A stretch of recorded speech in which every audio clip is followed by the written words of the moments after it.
I don't even know how I got out of that situation, if I'm dead honest. And I'm like, okay, this seems a little bit sus, but I thought that was the end for me, hey? It was so freaking traumatizing.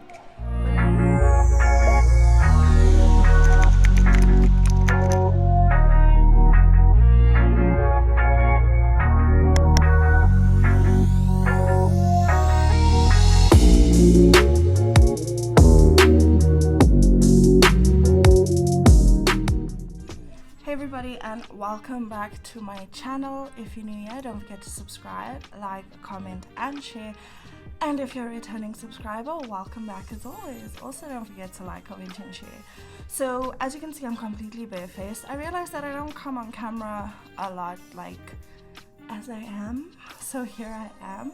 I'm about to get ready for the day, nothing crazy. I've just got work and I might have to go somewhere later.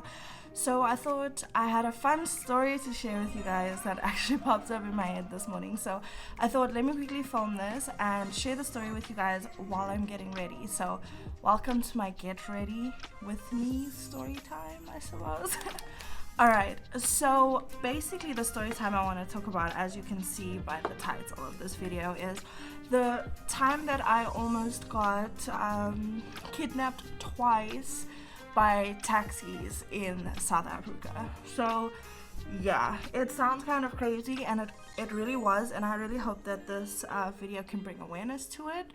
But anyway, I'm not gonna keep rambling on. So first of all, in South Africa, a taxi looks like this. It takes multiple people at a time to multiple destinations, like en route. It stops at multiple destinations to drop people off. I think sometimes they can sit up to 20 people at a time. So a lot of the times the taxis fill up and then at one spot, and then we'll go and drop the people all along one route. And yeah, so just to give you context, if you're not from South Africa, that's how the taxis work here, and they're fairly affordable. The time that I was riding taxis and stuff, I think it was 12 rand, and yeah, that takes you quite far. But sometimes if you are going to a really far away destination, like that's not en route of that taxi, for example, you will have to take one to one destination, get off, take a different one to the next destination, just to give you all context. So the first story I want to tell you guys is back in 2014. I had just gotten my first job. I was working for a fire detection company, and sorry, I'm just looking for my eyebrow thing. Yeah, I was working for a fire detection company in like Wappitrand in Pretoria somewhere, and I was living, I think at that time I just moved in by Marco. So I just moved in by Marco. He stayed in Arcadia, which is in town, which is quite a far distance away from where I was working. But I would go down from our flat and I would walk down just 2 streets, and then I would catch a taxi there, and it would go on one really long road all the way to where I was working. So what happened was that it was just another day. I had gone and gotten a taxi, and everything seemed fine. Everybody got on. Today the taxi wasn't like super full, and we had decided we had been en route, okay? So I would say about 2 kilometers from my stop, which is quite a distance, everyone by then had already gotten off, and I was the last person on the taxi. So it's normal, like I didn't think much of it. But we drove, and then not far up the road, the taxi stopped and picked up 2 guys. So I was like, alright, like this is how it goes. Then, so it was basically in the taxi, it was me, one guy, and the driver. Then he stopped and he picked up these 2 other guys. These guys all went and sat behind me. I didn't think anything of it at first. Then the taxi driver was on the phone, and not far up the road, he stopped and picked up another 2 guys. And these 2 guys came and sat in front of me.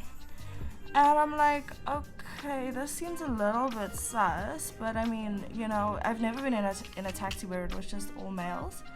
I found that very strange. But my parents taught me to be very aware of my surroundings, so I just kept my eyes open, and I knew I was getting off like just down the road. So I'm now watching the situation, and all of a sudden the taxi driver is speaking to these guys in their language, and they're all laughing, and I'm like, okay. It just felt off. I could literally just feel it in my gut, like something just didn't feel right to me. So I knew I was getting off probably about in 200 meters. It was just like right there. I could see where I was about to get off. So I tell the driver like, oh, I'm going to get off at that robot. Please stop at the robot. You know, I'm getting off there. And he says, yeah. And they having a conversation the whole time and laughing. And I can see them like kind of indicating with their eyes towards me. And now it's starting to get really uncomfortable.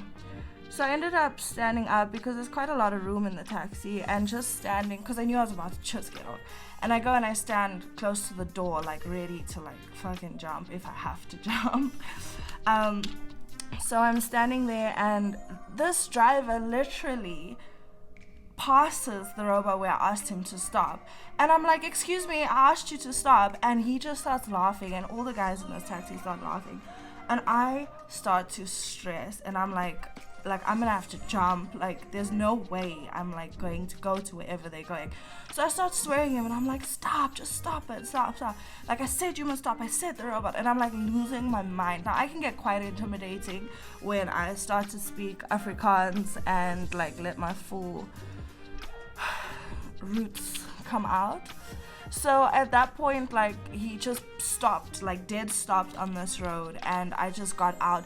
And then I had to walk all the freaking way back to my job. But I was so terrified and shaken up by that, because like, what would have happened if they could have just grabbed me and just taken me wherever? And the problem is, obviously, 5 grown men and me, they would have overpowered me without any problems, you know what I mean? So I was really scared in that situation, but I stood my ground, and I feel like I was lucky to like that they just like stopped and like was like, no, this is not worth it or whatever. I really don't know what was going through their heads, but I was terrified. So then I was so scared that I didn't want to take a taxi back home that afternoon. So, and we didn't have a car, so we were taking public transport. This was the norm to us. And so I ended up walking like 2 kilometers to my aunt's house from work the afternoon, and stayed there by her and asked if she would please like take me to my mom, who stayed not far from there. And then I didn't go home to Marco that night because I was just so terrified. But at the end of the day, I feel like I'm always aware of my surroundings, and I feel like it's important to share stories like that, because I feel like girls should be very aware, especially in these situations.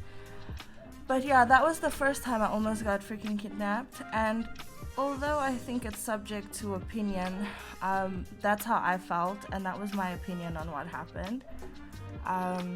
It might have just been that they were like joking around, but I didn't find it very funny, to be honest with you. I think it was a terrible thing, and I don't think it's right to go around and scare women like that. But in any case, so that was the first story. Alright, so the second time is a bit crazier, which this one I'm pretty sure about what happened. So the second one happened the following year. I was staying, and I just want to say something, right? South African taxis are not bad, and I am not trying to make them out to be bad. I continued to take them for years after this, and these were just the 2 situations that really stood out for me that scared me. And I mean, I took them every single day, so I just want to make that clear. So the second situation I had was the following year in 2015, and I had changed jobs. I was now working in Menlyn in Pretoria at a tracking company. And we had actually been, they sold the building where we were staying in Arcadia. So we were like forced to move out like within a month, and we ended up moving in with Marco's cousin in Monument Park, which again is quite a distance from where I was working. So then I would have to, so what I had to do is, like, in the mornings her husband would drop me off, and then in the afternoons I would have to take a taxi I would have to walk down to Menlyn Shopping Centre, from there take a taxi all the way to CBD town, Pretoria town, and then from there take another taxi to Monument Park where she was staying, and then just walk up the road to the house. So on this occasion, this was honestly one of the scariest things I think I've ever been through. What happened was, I had finished work at around 5. My hours were kind of like would change, but I would finish work at 5 and I walked down to Pretoria to Menlyn Shopping Centre. My day was going fine. I got a taxi, and as I was like in the taxi, everything was fine. It was full. The taxi was completely full. But now, if you ride taxis in Pretoria, you know that in Boom Street in Pretoria CBD there is a very big taxi rank. So that's a place where all the taxis go when people go and fill the taxis and they go to their different areas. Now for me, I was not stopping at that taxi rank. I had to go all the way around, like a hairpin bend, all the way around to another street over there where there were different taxis, and I had to take one of those taxis home. I wasn't getting off there, but basically you would come to like a dead end, right? So you would drive. I was in the taxi in town, we're driving, and he stops on the side of the road, like not far under this bridge, and everybody gets off the taxi. Like literally everybody got off and went to this taxi rank. I didn't think anything of it. I'm just going like around the corner. Now I go and I'm in this taxi and everybody gets off and I'm all alone, and now I'm not thinking anything of it. But now, instead of this taxi driver literally, so this is where we had stopped, he literally had to just drive around and drop me off here. That was it. It was kind of far to walk and I had already paid for this taxi, but instead of doing that, at the end of the road where the T-junction was, there was an alleyway. And he literally took off, drove straight and parked in this alleyway. If I can tell you, my scared was scared. I was looking out of the windows and I could see people sitting on the side, doing drugs, rolling joints, doing whatever it was that they were doing, drinking. But like obviously you could see the people were homeless. This alleyway was so creepy, and I'm sitting there and I'm like starting to freak out because I'm alone. I'm alone in this taxi. This guy has pulled off in this alleyway. If I had to go missing, people wouldn't even know where to look for me at this point, you know? Because it was just so remote and it was so creepy.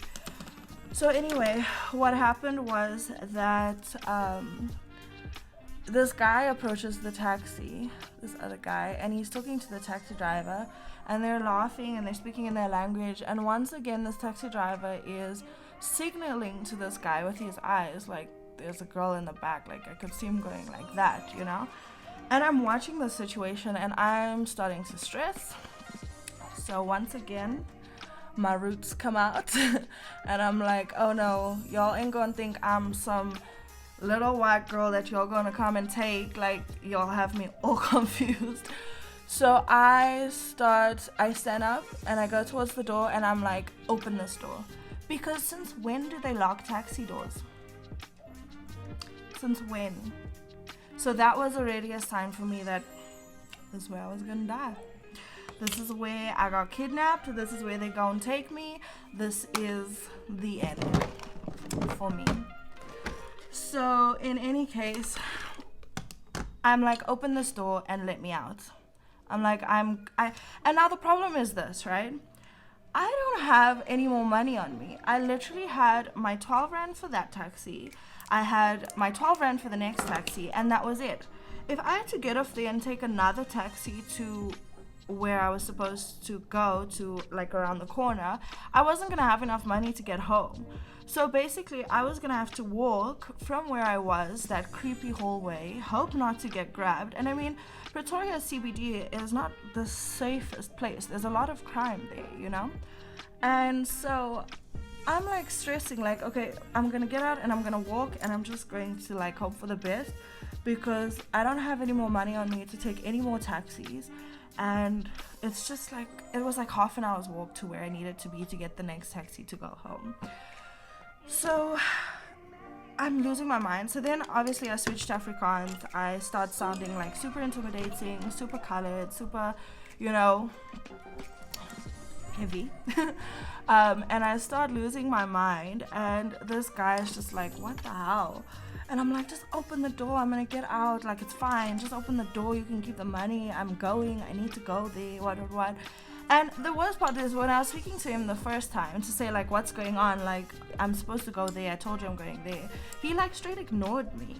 And that was so frustrating. Like, guys, if I can be honest with you, like, I literally thought that was the end for me, hey? It was so freaking traumatizing. But in any case, so he ended up being like, no, just sit down, relax, like, I'm gonna take you. So now I'm like still like standing by the door. He then like gets angry and tells this guy like, oh, you know, like, just go, like, I'm gonna go. And I'm like, excuse me, you getting upset with me? What the hell?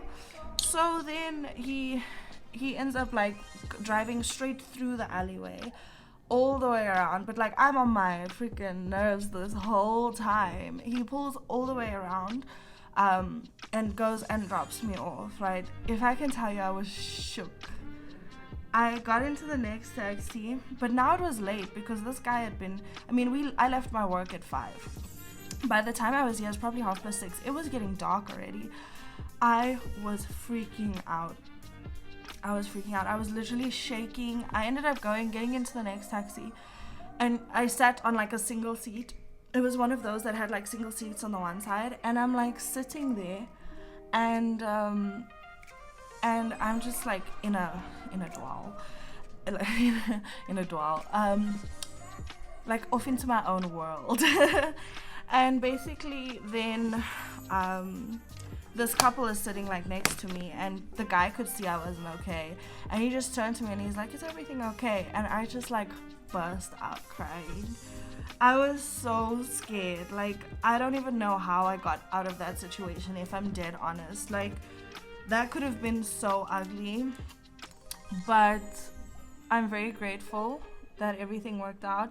I ended up getting that taxi all the way home to where I needed to be, even though it was super late and super dodgy to have to walk in the dark.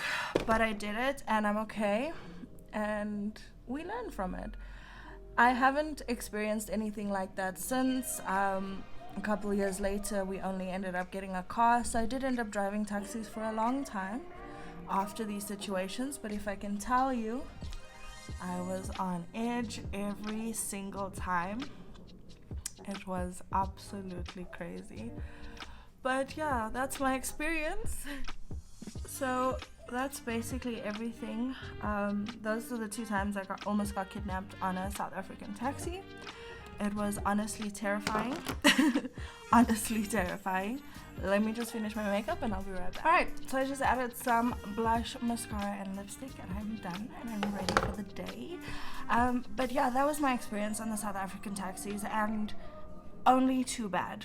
Like, let's be honest. South African taxis have their things, but those were the only 2 occasions. Well, there's one more, but I'll tell you guys that another day. But those were the only 2 occasions that I really felt terrified and scared for my life. Other than that, like I said, I've been taking them and they were fine. They do a lot of good too. So don't be discouraged to take a South African taxi. Just always be aware of your surroundings. And if you're a female girl, stay safe. Like shit's crazy out here. So just be aware of your surroundings, keep your eyes open, and know what's going on around you at all times. That's the most important part.